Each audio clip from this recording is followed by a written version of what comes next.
Hello student, स्वागत है हमारे इस नए वीडियो।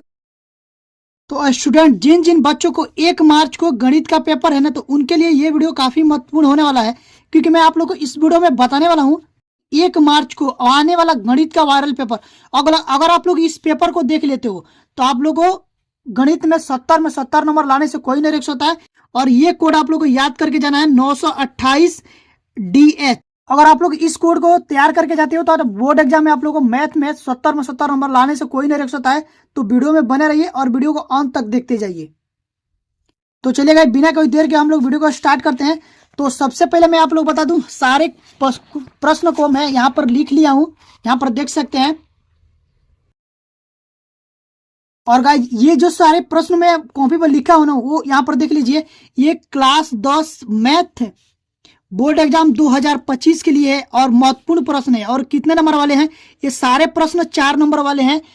एग्जाम से पहले ये सारे प्रश्नों को आप लोग को देख करके जाना है। तो चलिए, इसको मैं आप लोगों को हल करके दिखा रहा हूं। देखिए, सबसे पहला जो प्रश्न है वो दिया कि दो संख्याओं का अंतर 26 है और एक संख्या दूसरी संख्या की 3 गुनी है, उन्हें ज्ञात कीजिए।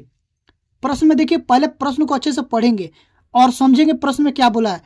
उसमें दिया कि दो संख्या है और उसका अंतर 26 है और एक संख्या जो है ना, वो दूसरी संख्या की 3 गुनी है। तो सबसे पहले हम लोग उन संख्याओं को मान लेते हैं। यहां पर लिखेंगे हल। ठीक है, अब लिखो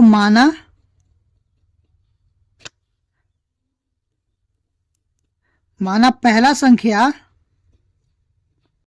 x तथा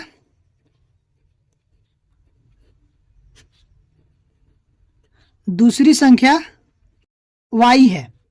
ठीक है, पहली संख्या को तो x और दूसरी संख्या को हम लोग y मान लिए। तो प्रश्न में यह बोला कि दो संख्याओं का अंतर 26 है। तो यहां पर लिखेंगे प्रथम शर्तानुसार। प्रथम शर्त में क्या बोला है? प्रथम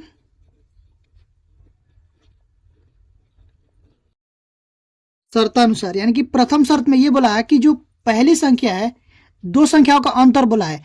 तो अंतर का मतलब होता है घटाना, यानी कि पहली संख्या से जब दूसरी संख्या को हम लोग घटाएंगे ना, तो कितना मिलेगा? 26 मिलेगा। ठीक है, इसको समीकरण नंबर 1 मान लेंगे। उसके बाद देखिए, दूसरी शर्त में यह बोला है कि एक संख्या दूसरी संख्या की 3 गुनी है। तो यहां पर लिखेंगे द्वितीय शर्तानुसार। द्वितीय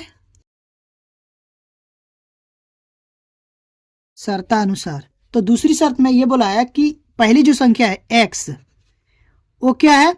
दूसरी संख्या की 3 गुनी है।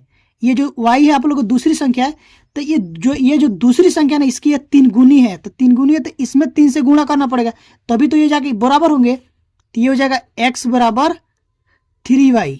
इसको समीकरण नंबर 2 मान लेंगे। ठीक है, अब देखिए यहां पर लिखेंगे x का मान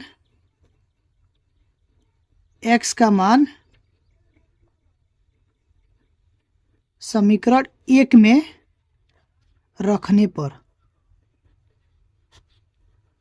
x का मान समीकरण 1 में रखेंगे तो समीकरण 1 है x माइनस वाई बराबर 26। तो x के जगह पर यहां पर ये रख देंगे। x का मान कितना है? 3y है। तो यहां पर लिखेंगे 3y माइनस में हो जाएगा y बराबर 26। तो देखो, 3y में से जब एक y घटेगा तो यहां से बचेगा 2y और ये हो जाएगा 26। ठीक है, तो y बराबर हो जाएगा 26 और ये 2 इधर गुणे में, इधर क्या हो जाएगा? भागे में हो जाएगा। तो ये कट जाएगा, 13 दूना 26। तो y का मान कितना आ गया? 13 आ गया। y का मान आ गया 13। तो इसको डब्बे में बंद कर लेंगे। ठीक है, अब देखिए, अब हम लोग क्या करेंगे? y का मान उठा के समीकरण 2 में रख देंगे। यहां पे लिखेंगे y का मान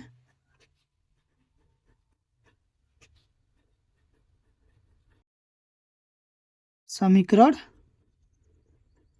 2 में रखने पर।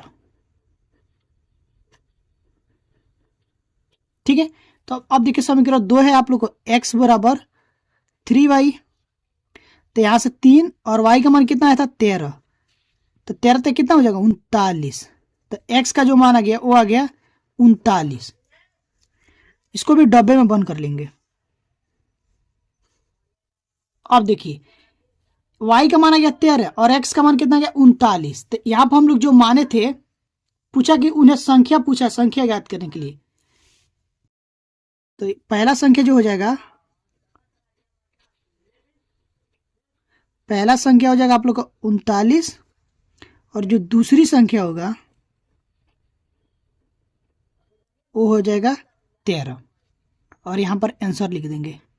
ठीक है, तो इस तरह से आप लोग को ये वाले प्रश्न को करना है और ये प्रश्न मोस्ट इंपोर्टेंट प्रश्न है। इसको आप लोग को अच्छे से तैयार करके जाना। ये क्या मोस्ट इंपोर्टेंट है, मोस्ट इंपोर्टेंट। ठीक है, इसको अच्छे से तैयार करके जाना है। तो गाइज अगर आप लोग को प्रश्न समझ में आ रहे हैं तो प्लीज वीडियो को लाइक करते जाइएगा और चैनल को पहली बार आए हैं तो चैनल को सब्सक्राइब करके बेल आइकन को प्रेस कर दीजिएगा ताकि जो भी वीडियो डालूं वो सबसे पहले आप लोग के पास पहुंचे और आप लोग की तैयारी अच्छे से हो पाए। अब गाइज हम लोग चलेंगे दूसरे वाले प्रश्न पर, जो कि मैं आप लोग को दिखा रहा हूँ। जितना भी मैं प्रश्न बता रहा हूँ ये सारे प्रश्न 4 नंबर में आएंगे। अब देखिए ये बोला कि दो संख्याओं के वर्गों का अंतर 180 है। छोटी संख्या का वर्ग बड़ी संख्या का 8 गुना है, तो दोनों संख्याएं ज्ञात कीजिए। पहले तो गाइस प्रश्न को आप लोग अच्छे से पढ़िएगा, ठीक है ना। 1 से 2 बार पहले प्रश्न को अच्छे से पढ़ लीजिएगा, समझ लीजिएगा।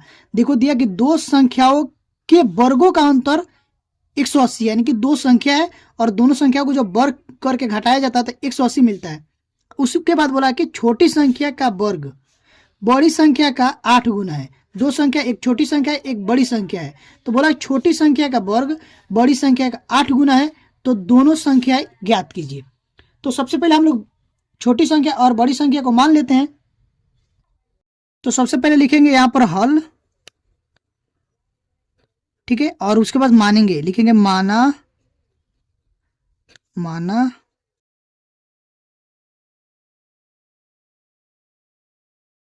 छोटी संख्या x तथा बड़ी संख्या y है। अब देखो छोटी संख्या x और बड़ी संख्या को y मान लिए हम। अब देखिए प्रथम शर्त में क्या बोला है वो पहले लिख लेंगे। प्रथम शर्तानुसार, देखिए प्रथम शर्त में ये बोला कि दो संख्याओं के वर्गों का अंतर 180 है। अब देखिए वर्गों का अंतर यानी कि बड़ी संख्या में जब छोटी संख्या को घटाएंगे ना तो 180 मिलेगा। तो इसमें बड़ी संख्या क्या है y, तो यहां से हो जाएगा y square minus X square बराबर 180। जब छोटी देख यहां पर देखेंगे जब बड़ी संख्या का वर्ग माइनस करेंगे छोटी संख्या का वर्ग तो 180 मिलेगा। इसको पहले समीकरण नंबर 1 मान लो, ठीक है। फिर देखो द्वितीय शर्त में क्या बोला है, छोटी संख्या का वर्ग बड़ी संख्या का 8 गुना है। पहले लिखो द्वितीय शर्तानुसार,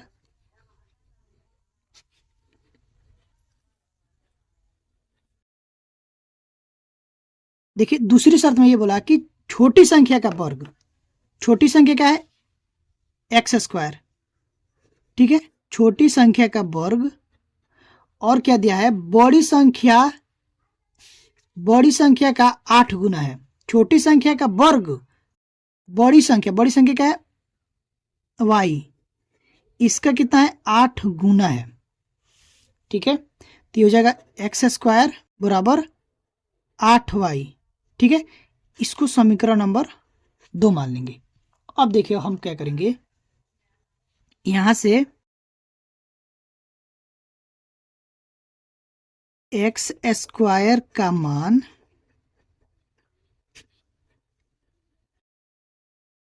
समीकरण नंबर 1 में रखने पर, 1 में रखने पर, तो अब देखिए समीकरण 1 है Y square minus X square बराबर 180। अब एक्स स्क्वायर का मान कितना है 8y, तो यहाँ से हो जाएगा वाई स्क्वायर और ये माइनस है तो माइनस रहेगा और यहाँ पर हो जाएगा एक्स स्क्वायर का जब रख देंगे क्या 8y, ठीक है, इक्वल टू 180। अब 180 को इधर लाएंगे तो ये माइनस में हो जाएगा, तो हो जाएगा वाई स्क्वायर माइनस में 8y माइनस में 180 इक्वल टू 0। अब देखिए, अब ये आप लोग को आगे एक समीकरण बन गया, इसको गुणनखंड करना है। गुणनखंड करके एक्स वाई का मान निकालेंगे। तो यहाँ पर देखिए, सबसे पहले इसका गुणनखंड कैसे करेंगे। ऐसा कोई संख्या सोचना है कि जोड़ने और घटाने पर 8 वाई आए और गुणा करने पर 180 एक्स स्क्वायर आए। ठीक है, तो सबसे पहले मैं आप लोग को बता दूं गुणनखंड देखिए कैसे करते हैं। एक बार आप लोग थोड़ा समझ लीजिए, काम आएगा आप लोग को। इसको और इसको एक साथ गुणा करते हैं, वाई स्क्वायर गुणा 180। तो जब इसको गुणा करेंगे तो ये हो जाएगा 180 वाई स्क्वायर। अब ऐसा संख्या सोचना है हम लोग कि जोड़ने और घटाने पर कितना आए, माइनस में 8 वाई आए। और जब गुणा कराएं, जब हम दोनों संख्याओं को गुणा करें तो वो कितना आना चाहिए, माइनस में 180। यहाँ पर देखिए ये माइनस में 180 वाई स्क्वायर आना चाहिए। अगर आप मान लीजिए यहाँ पर माइनस में 18 वाई प्लस में 10 वाई, जब इसको जब जोड़ेंगे और घटाएंगे ना तो यहाँ पर माइनस में 8 वाई आ जाएगा। और जब इसको गुणा करेंगे, यहाँ पर देखिए माइनस में 18 वाई गुणे 10 वाई जब करेंगे ना तो ये हो जाएगा माइनस में 180 वाई स्क्वायर। ठीक है, तो हम लोग को लेना कैसे है, ये लेना है, समझ गए। तो इस तरह से गुणनखंड किया जाता है। तो यहाँ से हो जाएगा वाई स्क्वायर माइनस में 18 वाई प्लस में 10 वाई माइनस 180 इक्वल टू 0। दोनों में y कॉमन है तो y बाहर लेंगे तो एक y यहाँ पर बचेगा और यहाँ पर बचेगा माइनस में 18 प्लस, यहाँ पर देखिए 10 दोनों में कॉमन है तो 10 लेंगे तो ये हो जाएगा y माइनस 18 इक्वल टू 0। जब 10 बाहर ले लें तो 18 यहाँ पर 80 होता है। तो ये दोनों सेम है तो इसको एक बार लिखेंगे। तो एक ब्रैकेट में आएगा y माइनस 18 और एक ब्रैकेट में आप लोग आ जाएगा y प्लस 10 इक्वल टू 0। ठीक है, तो एक बार हम लोग क्या करेंगे, y माइनस 18 बराबर 0 लेंगे और एक बार y प्लस 10 बराबर 0 रखेंगे। तो यहाँ से y बराबर क्या आ जाएगा, माइनस में 10 आ जाएगा। ठीक है, और यहाँ से y बराबर आप लोग आ जाएगा प्लस में 18। तो हम y का मान ये धनात्मक लेते हैं। ठीक है, तो आप लोग हो जाएगा, यहाँ पर देखिए, तो यहाँ पर देखिए y का मान 18 आ गया। तो y का मान पहले हम लोग क्या करेंगे, यहाँ पर रखेंगे। यहाँ पर देखिए y का मान, ये जो एक्स स्क्वायर बराबर 8y है ना, तो यहाँ पर रखेंगे 8 गुणा y का मान है 18 तो हो जाएगा 144 हो गया। तो एक्स स्क्वायर बराबर 144 आ गया। तो x बराबर आप लोग आ जाएगा अंडर रूट 144। तो अंडर रूट 144 का मतलब होता है 12। तो x का मान आ गया 12। x का मान कितना आ गया, 12। तो यहां से देखिए x बराबर आप लोग आ जाएगा 12। ठीक है, तो दो मान यहां पर निकल गए, एक मान y का और एक मान x का। तो यहां पर हम लोग माने थे, देखिए यहां पर माने थे ना, तो x को छोटी संख्या और y को बड़ी संख्या। तो यहां पर लिखेंगे, नीचे ही लिख लो, यहां पर लिख लेंगे अतः बड़ी संख्या 18 तथा छोटी संख्या 12 है। ठीक है, और ये आंसर हो जाएगा। तो इसको आप लोग देख लो, एक बार स्क्रीनशॉट करके रख लो और इसको तैयार करके जाइएगा। ठीक है, क्योंकि ये बोर्ड एग्जाम के दृष्टि से काफी मोस्ट इंपोर्टेंट प्रश्न है। अब हम लोग चलेंगे अगले वाले प्रश्न पर। अब देखिएगा जी, अगला जो प्रश्न दिया है वो है कि सिद्ध कीजिए कि sine theta plus cosec theta bracket बंद का square plus cos theta plus sec theta का वर्ग सिद्ध करना 7 plus tan square theta plus cot square theta. और ये प्रश्न मोस्ट इंपोर्टेंट है, एग्जाम के दृष्टि से मोस्ट इंपोर्टेंट है प्रश्न। इसको ये आएगा ही तो आएगा, आप लोग इसको लीक कर ले लो। तो चलिए इसको कैसे हल करेंगे। सबसे पहले देखिए यहाँ पर लेंगे LHS। ये देखो आप लोग को होता है LHS और ये होता है RHS। तो एक साइड से लेकर दूसरे साइड को दिखाना होता है। तो सबसे पहले हम इसको लेंगे LHS वालों को। तो यहाँ पर लिखेंगे हल लेंगे एल एच एस, यानी कि लेफ्ट हैंड साइड लेने पर। तो लेफ्ट हैंड साइड ले लेते हैं। तो लेफ्ट हैंड जो साइड है वो है sine theta plus cosec theta का वर्ग plus cos theta plus sec theta का वर्ग। ठीक है, अब आप लोग को पता होगा एक फॉर्मूला आता है, चूंकि ए प्लस बी का होल स्क्वायर बराबर होता है ए का स्क्वायर प्लस बी का स्क्वायर प्लस 2ab, होता है ना। तो इसी पर इसको तोड़ेंगे, इसको मानेंगे ए और इसको मानेंगे बी। इसको ए हो गया, ये बी हो गया, यहां पर ये ए और इसको बी। तो यहां पर देखिए ए का स्क्वायर, तो यहां पर जो साइन का स्क्वायर हो जाएगा, तो यहां से हो जाएगा sine square theta plus cosec square theta, cosec square theta plus 2ab। तो 2a क्या है साइन थीटा इंटू बी क्या है कोसेक थीटा। ठीक है, और उसके बाद यहाँ पर प्लस है तो प्लस लगाएंगे। फिर देखिए वो दिया कॉस का, तो यहाँ से हो जाएगा cos square theta plus sec square theta plus 2 cos theta into sec theta, हो जाएगा ना। यहाँ पर देखिए ये है साइन स्क्वायर थीटा और यहाँ पे है कॉस स्क्वायर थीटा, इसको एक साथ लिख लेते हैं। तो ये जगह sine square theta plus cos square theta, इसको एक साथ। उसके बाद क्या है cosec theta, cosec square theta और सेक स्क्वायर थीटा को एक साथ लिख लेते हैं, plus sec square theta plus अब क्या है 2 sine theta into cosec theta, 2 sine theta into cosec theta plus, और उसके बाद ये है 2 cos theta into sec theta. ठीक है, इतना हो गया ना। अब देखिए चूंकि आप लोगों को पता होगा एक फॉर्मूला होता है sine square theta plus cos square theta बराबर 1 होता है। तो इसके जगह पर 1 लिख देंगे, तो यहाँ पर लिख देंगे 1। ठीक है, प्लस अब देखिए कोसेक स्क्वायर थीटा, तो कोसेक स्क्वायर थीटा बराबर होता है, मैं सारे फॉर्मूला आप लोग को लिखा भी दे रहा हूँ और आप लोग पेपर में साइड में लिखते जाना, जैसे मैं लिख रहा हूँ वैसे लिखते जाना। 1 प्लस कॉट स्क्वायर थीटा होता है और सेक स्क्वायर थीटा बराबर होता है 1 प्लस टेन स्क्वायर थीटा। ये फॉर्मूला यहाँ पर हम लोग लगाएंगे, तो इसकी जगह पर क्या लिखेंगे 1 plus cot square theta plus इसके जगह पर लिखेंगे 1 plus tan square theta plus यहाँ पर देखिए 2 है तो 2 लिखेंगे गुणे साइन थीटा और कोसेक थीटा का होता है 1/साइन थीटा।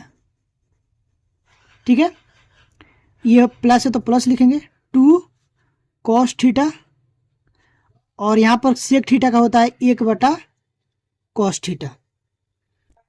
अब यहाँ पर देखिए ये साइन थीटा और यहाँ पर गुणा में तो कट जाएगा, यहाँ पर भी कॉस थीटा से कट जाएगा, बचा क्या 1 1 2 हो जाएगा plus cot square theta plus 1 plus tan square theta और यहाँ पर बचा है 2 2 एकम 2 और यहाँ पर भी 2 एकम 2 हो जाएगा। अब देखिए यहाँ पर 2 2 2, तो ये हो जाएगा 2 2 4 2 6 और ये यहाँ पर 1 है, ये हो जाएगा 7 प्लस टेन स्क्वायर थीटा को पहले लिख लेंगे प्लस कॉट स्क्वायर थीटा। अब देखिए यही हम लोग को सिद्ध करना था, ये आप लोग को RHS आ गया।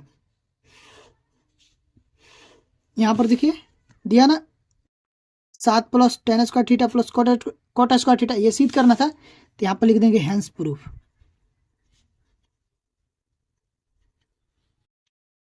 तो भाई यहाँ तक हम लोग कर लेंगे, बाकी के जो प्रश्न बच्चे हैं यहाँ पर मैं दिखा दे रहा हूँ आप लोगों को।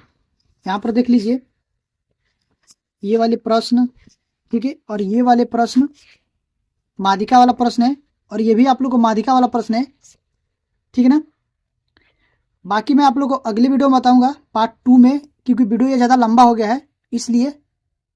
तो उस वीडियो को आप लोग को जरूर देखना है। अगर आप लोग को ये वीडियो अच्छी लगी हो तो प्लीज़ वीडियो को लाइक करिएगा, और हमारे चैनल पर पहली बार विजिट किए हैं तो चैनल को सब्सक्राइब कर लीजिएगा, ताकि जो भी वीडियो डालूँ वो सबसे पहले आप लोग के पास पहुँचे और आप लोग की तैयारी अच्छे से हो पाए। और अपने दोस्तों के पास जरूर शेयर करिएगा। तो गाइज अभी के लिए बस इतना ही, मिलते हैं नेक्स्ट वीडियो में, तब तक के लिए थैंक यू फॉर वॉचिंग।